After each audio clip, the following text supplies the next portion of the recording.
বিকেলের নাস্তায় অথবা হঠাৎ কোনো গেস্ট চলে আসলে মজাদার এই তেলে ভাজা চিকেন বান কিন্তু ট্রাই করতে পারেন। এটি তৈরি করতে কোনো ওভেন লাগে না, তেলে ভেজে এই মজাদার চিকেন বানটি তৈরি করে ফেলা যায়। আর এটি খেতে এতটাই মজা, একবার বাসায় তৈরি করলে আর কখনোই বাইরে থেকে কিনে খেতে ইচ্ছে করবে না। তাহলে চলুন এখন রেসিপিতে চলে যাই। ডো রেডি করার জন্য এখানে নিয়ে নিলাম 3 কাপ ময়দা, অ্যাড করে দিব 3 টেবিল চামচ পাউডার মিল্ক, 3 টেবিল চামচ চিনি আর অ্যাড করে দিব স্বাদ মতো লবণ। তারপর ভালো মতো মিক্স করে অ্যাড করে দিব 2 চা চামচ ইস্ট আর দিব একটা ডিম।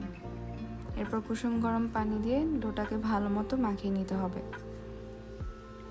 শুরুতেই অনেক পানি দেওয়া যাবে না, অল্প অল্প করে পানি অ্যাড করতে হবে আর ভালো মতো মথে নিতে হবে। এখানে আমি আরও 2 টেবিল চামচ তেল দিয়ে ডোটাকে ভালো মতো মথে নিয়ে রেখে দিব 2 ঘন্টার জন্য। 2 ঘন্টার মধ্যে ডোটি ভালো মতো ফুলে উঠবে। এখন স্টাফিংয়ের জন্য কড়াইতে নিয়ে নিলাম তেল আর অ্যাড করে দিলাম 1 কাপ পেঁয়াজ। হালকা কিছুক্ষণ ভেজে আমি অ্যাড করে দিব আদা রসুন পেস্ট। এখানে আধা চা চামচ করে আমি আদা রসুন পেস্ট ইউজ করেছি।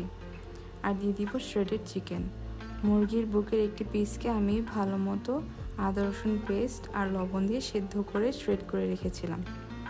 এখন কিছুক্ষণ ভেজে আমি অ্যাড করে দিব আধা চা চামচ জিরা গুঁড়া, আধা চা চামচ চিলি ফ্লেক্স আর আধা চা চামচ গোলমরিচ গুঁড়ো।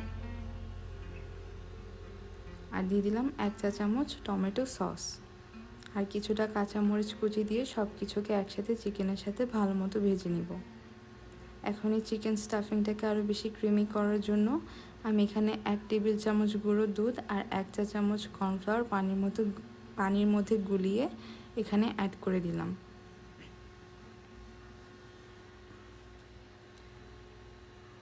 স্টাফিংটাকে আরও বেশি ক্রিমি করার জন্য এখানে আমি অ্যাড করে দিলাম 1 টেবিল চামচ মেয়োনিজ। হাতের কাছে থাকলে দিবেন, না থাকলে না দিলেও চলবে। এরপরে আরও কিছুক্ষণ নাড়াচাড়া করে রান্না করে নিলে কিন্তু আমার চিকেনের পুরটা একদম রেডি। 2 ঘন্টা পর ডোটা যখন ফুলে ডাবল হয়ে গিয়েছে, আমি হাওয়া বের করে কিছুক্ষণ মধ্যে কিছু অংশ নিয়ে চিকেন বানের শেপ দিয়ে নিব। এর জন্য মাঝখানে একটু জায়গা করে চিকেনের সেই পুরটা দিয়ে ভালো মতো মুড়িয়ে সিল করে নিতে হবে। ভালো মতো মুড়িয়ে সিল না করে নিলে কিন্তু তেলে দেওয়ার পরে চিকেনের যে পুরটা সেটা বেরিয়ে আসতে পারে। এই তো এভাবে সবগুলো বান আমি চিকেন বানের শেপ দিয়ে নিব। এরপর হালকা গরম তেলে আমি সবগুলো বান ভেজে নিব। লো মিডিয়াম হিটে ভাজতে হবে, হাই হিটে ভাজলে কিন্তু চিকেনের যে বানটা সেটা কাঁচা থেকে যেতে পারে। এই তো এভাবে গোল্ডেন ব্রাউন হওয়া পর্যন্ত ভেজে নিয়েছি। তারপর ব্যাস, আমার চিকেন বান কিন্তু একদম রেডি। খুবই কুইক অ্যান্ড ইজি একটা রেসিপি, আপনারা চাইলে কিন্তু বাসায় ট্রাই করতে পারেন।